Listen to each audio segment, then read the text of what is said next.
Hey, good morning, you guys. This is Walter of waltersesl.com, where English is a super language. Hey, long time no see. It's been a while. It's been about a couple months, or I think maybe 3 months since I uploaded my last video. And just wanted to say I'm still here. I've just been busy taking care of stuff on the company side. You know how things get busy. I just got caught up with stuff, but now I'm back to making valuable YouTube videos for you guys who want to take that next step into getting fluent in English.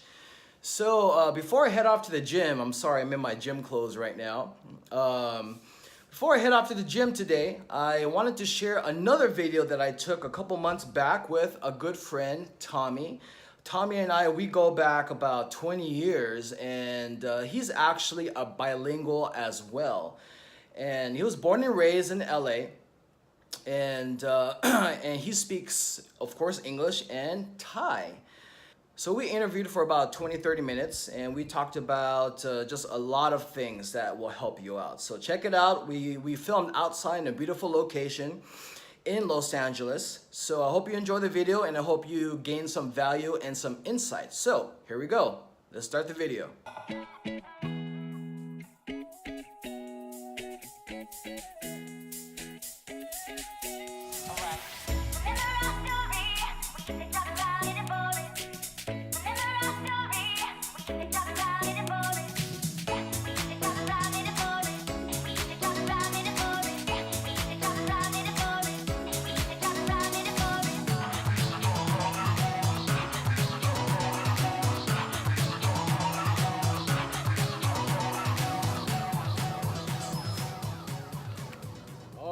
Good afternoon, everybody. This is Walter from waltersesl.com, and we are in beautiful Whittier, California in the Central Park, and I'm here with my very good friend, Tommy.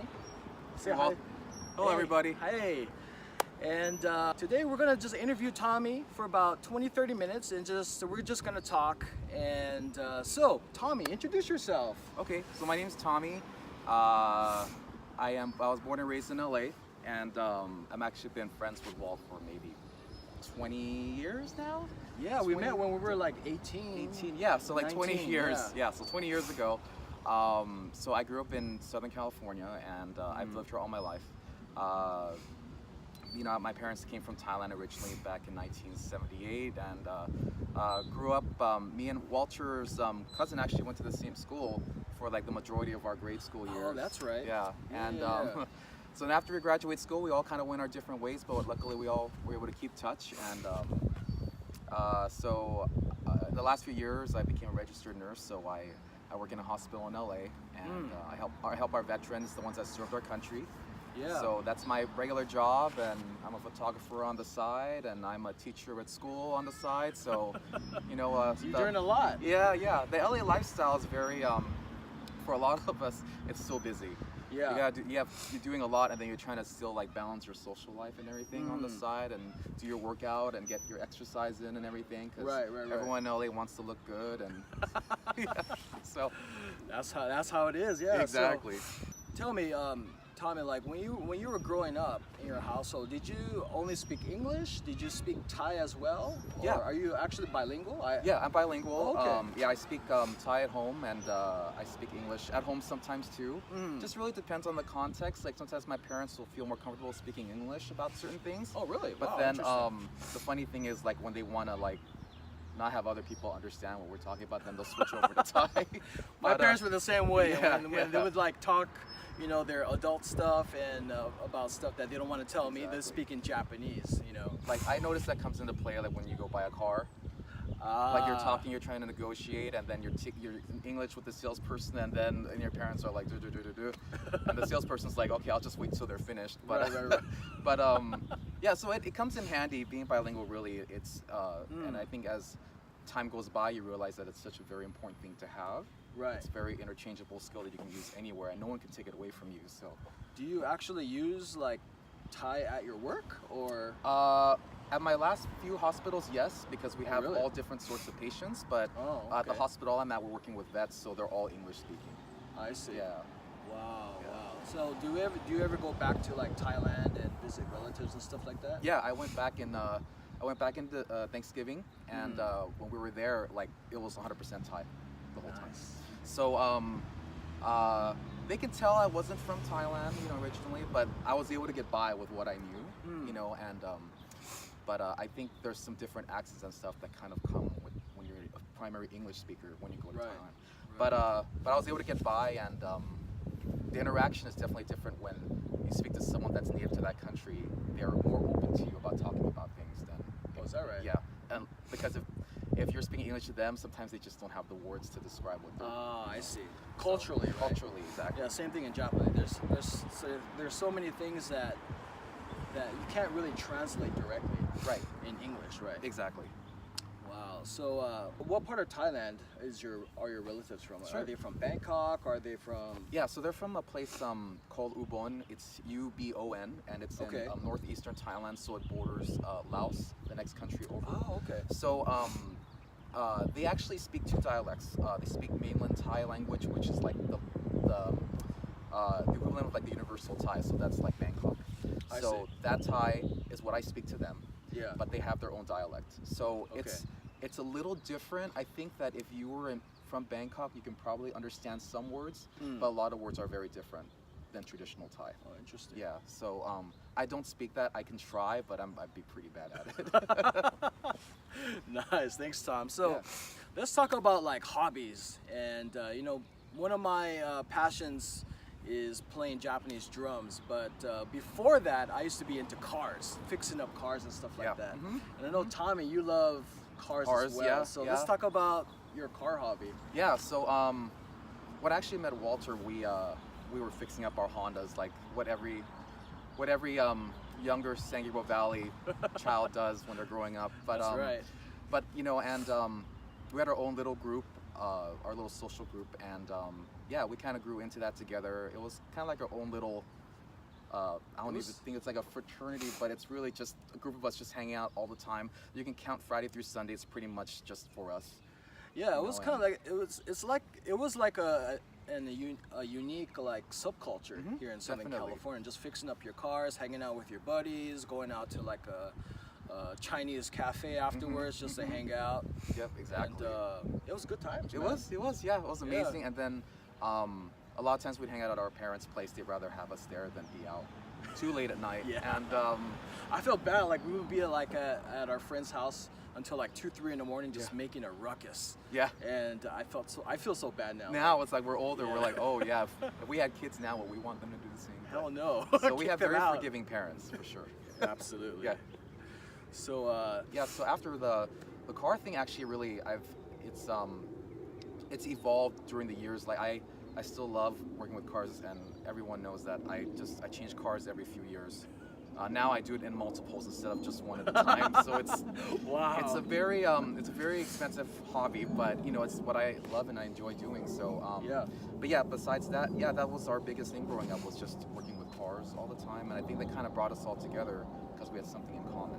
I know, it was interesting because like our group back then, we were all from different high schools. We had all different backgrounds. I mean, it wasn't like I'm Japanese American, Tommy's Thai American. We had like what Vietnamese Americans there. We had Chinese. We had a Caucasian guy, a token yeah. white guy in Yeah, there. yeah, that's right, that's right, that's right. And it was just an interesting group. And even to this day, like 20 years later, we still hang out. Yeah, which is pretty awesome. yeah. So, since you moved back to Japan full time, I know it's been like over a decade now. Yeah. How do you see? What's the biggest like shock for you? I know you're born and raised in the Japanese culture here, but when you Yeah. go to Japan, it's a completely different environment. So, what are like the top 3 things that you see that are completely like different than it is in America that you didn't expect when you went back? Oh, that's a great question. Well, I think the first one that really took me aback was the way people interact with each other. It's very structured in Japan, so to speak, in terms of the workplace. It's very hierarchical, and everything kind of trickles down from above. And in the Japanese language, I'm sure they have it in the Thai language as well. There's honorific forms of speaking, And when you speak to persons, like for example, your supervisor or your boss, or something like that, or even your elderly, you have to speak in a certain way. So that for me was a struggle because my Japanese wasn't really good. I couldn't even speak when I got there. So that was a shocking thing for me. But does Thai have that too? Yeah, like very honorific very language? similar. Yeah, when you speak to Yeah. your elders or people of respect, it's a very different tone. Yeah. And the vocabulary is somewhat different too. Oh, When you speak really? to them. Yeah, like certain words you just wouldn't use with your regular daily talk, Yeah. but that you would with your family.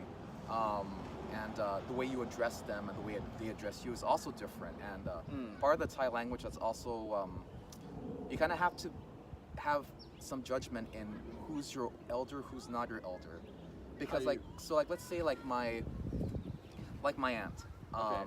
if I address her differently if she was younger than my mom or if she's older than your mom. Oh, wow, Uncles that's really confusing. Yeah, so you have to see. Okay, wait, is my uncle younger or older than my dad? Is my aunt younger or older than my mom?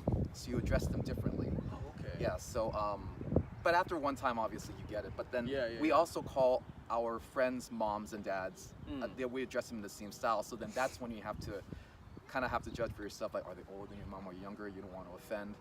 You know. Oh, that's yeah. So, you have to be careful. You have kinda. to be careful. Yeah. Exactly. Wow. Mhm.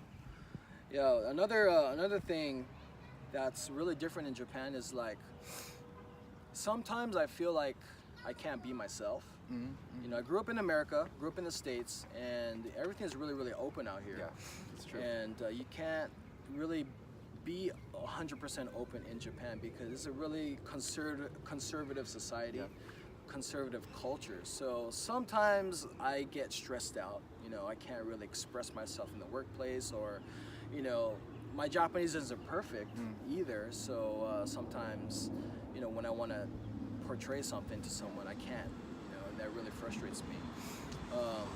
But my question to you is, when you were in Thailand, did you ever struggle with this similar type of situation? Were you able to be yourself, or? Yeah, I was able to be myself for the most part, but I walked carefully. I treaded carefully in like areas where I knew like were sacred, like the temples and stuff. Like my behavior there, not to be loud, and then, you know, we'd educate our friends too, like when they go like, hey, this is like what it's like to be in there. Like, don't be that tourist that goes and completely just bulldozes everyone's culture. Like Logan Paul, right? And the other thing is too That's is another topic, but hospitality is very different in Thailand. Here, you do a lot of self-service stuff. You check in, you know, you can check in online on your own. I see. The probably the highest form of service is room service. But in Thailand, they literally walk you to your room. They have to carry your luggage. Yeah, and everything is all about you as a customer. And it was so encompassing that it was actually kind of uncomfortable. Because, really? you know, because they take your luggage and you're like, wow, I just landed. I have no idea where my luggage is going, and I'm going separate. Like, am I gonna lose all my stuff? Or you have no idea. But everyone's very accommodating in Thailand. And there's a thing called WAI. It's WAI, and basically they do this for you. It's like a sign of honor, and they do that to all their customers. So no matter if you're walking down, if you are in the hotel and someone's sweeping the floor, they have to stop what they're doing and WAI you, and then you can go.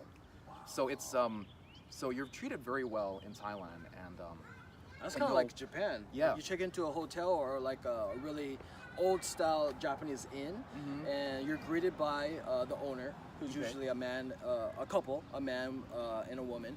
And then if you're a wife, they greet you, they kneel down, and they bow to you. wow. And my first experience was like, what are you doing? It really made me uncomfortable. Yeah. It's like, you can stand up. Yeah. You know? Like, do I bow back or what do I? Yeah, it's like I didn't know what to do at that moment, but definitely customer service. Customer service, is yeah, top very notch different. in Top Asia. notch, yeah, definitely, that's for sure. It's a hit and miss in LA. I mean, right. people will throw receipts at you. Yep. People won't even say thank you. And it's almost like in LA, you have to pay that extra to get that service. A lot of times, where that's why we have that tipping culture. Right. Right. Exactly. Yeah. So in Japan, there's no tipping culture. In Thailand, Thailand's the same way. And when we did, like, we were with 14 different people at a restaurant, and you know, we're thinking, you know, she's gone through a lot for us, and she took care of all of us. With one person, she had no bus person, nothing. Oh wow. So you know, we're still gonna tip her like 50% of the bill, So when I gave it to her, she's like, the manager came back and said, you gave her way too much money. Yeah. I'm like, well, this is for her, you know, gratuity for helping us. And she's like, what? So she's like, if you want to tip her, you have to actually, we don't allow tipping in the building. Okay. You actually have to walk out to the street, tip her, and then come back in. Wow. Because I guess they didn't want an example to be set for future patrons to see. come and have that same expectation.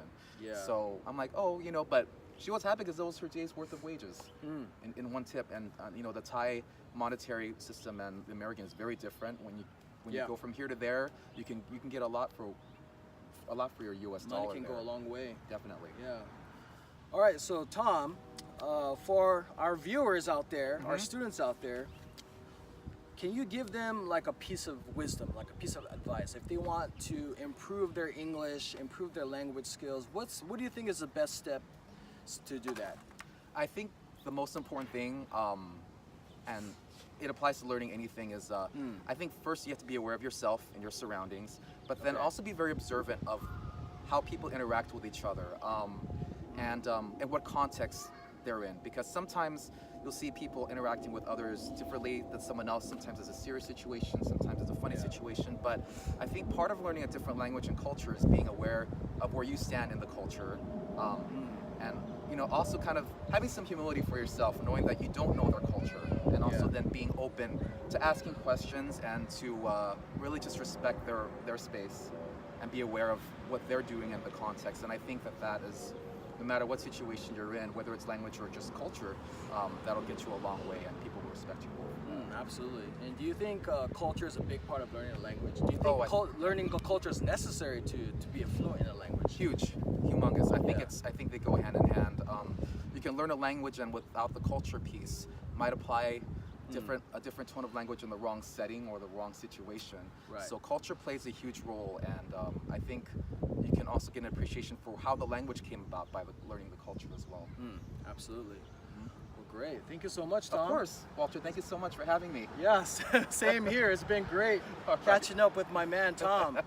All right, guys. So thanks for tuning in for today's lesson or interview. And it's a beautiful day out, and we're gonna go and have some lunch. Sounds good. All right. Catch you guys later. Thanks so much. Bye, everybody. Bye.